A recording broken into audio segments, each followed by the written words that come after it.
Hey guys, I'm Ronella Hernandez with Web3 TV, and today I'm covering the Crypto Expo in Dubai. Joining me here, we have Pritesh from Kaizen Crypto. How are you today? Doing well, thank you so much. So why did you come out today and decide to exhibit in a booth at the Crypto Expo? Just representing Cardano. So I'm at the Discover Cardano booth, and I think it's great to help onboard more people. A lot of people may have heard about Cardano, but they don't really know all the projects that are building. So I'm here basically just helping people understand more, providing education and onboarding more people. So I understand that your company is part of the Cardano ecosystem. Yes. So why did you decide to become a part of that ecosystem, specifically Cardano versus other chains? So that's a great question. I think everybody has a similar scenario where they first got involved somehow. And for me, it was, I heard about Bitcoin through some friends. Of course, I didn't buy any back at that time. It was like Do you remember? 2017. Okay. Yeah, 2017. And then I saw Ethereum, and then, I saw the price go from like $100 to then like $1,000. And I was thinking to myself, this crypto thing is pretty crazy. I want to look into it a little bit. So what happened was I actually was on YouTube, just trying to scour the internet for content. And I found Charles Hoskinson. So Charles Hoskinson is one of the co-founders of Ethereum, but he's also the CEO of IOG. It's a research company that's created Cardano. Have you met him? Yeah. How is he? I've done in-person interviews with him. He's great. He's a really fun guy. He lives on a ranch in Colorado.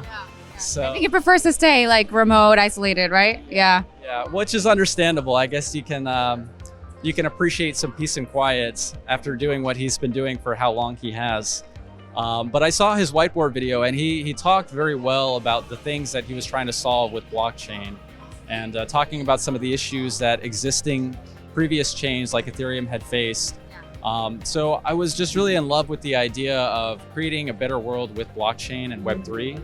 And with his leadership, I figured that it was something I could at least get involved with. So I started my own YouTube channel. I figured, let me just turn the camera on, see how it goes.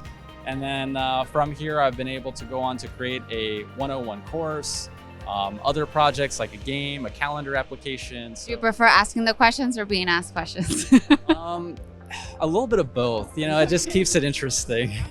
And what's the most important thing when you're creating these educational videos that you make sure you transmit when it comes to newcomers in space?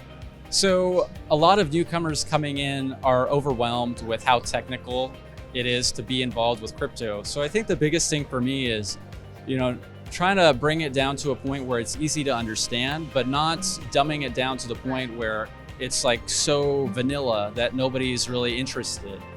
So that's really the key thing, is just making it interesting, but also easy to understand. But crypto can be a little boring. I mean, we both work in it, so we can understand that it's a bit of a dry subject matter. So how do you make it engaging?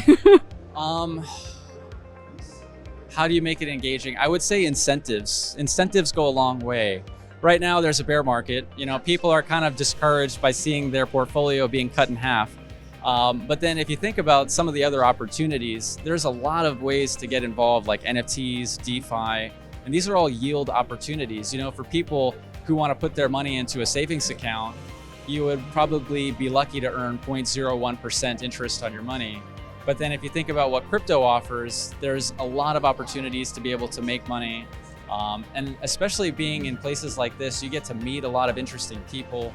So I think it's more about what you're able to build and create, especially now we're in a bear market. People aren't so interested in the price as much as what kind of value they can provide to users. For sure. And then you mentioned NFTs, so are there any specific projects that you want to highlight, or maybe any tokens that you like to invest in or that you're following the most? Sure. So I gotta give a shout out to Dave with Discover Cardano. He's put this whole booth together. We've also got Patrick Tobler. He is the CEO of NMaker, so that's an NFT minting platform on Cardano. One of the projects I'm really excited about is actually World Mobile Token.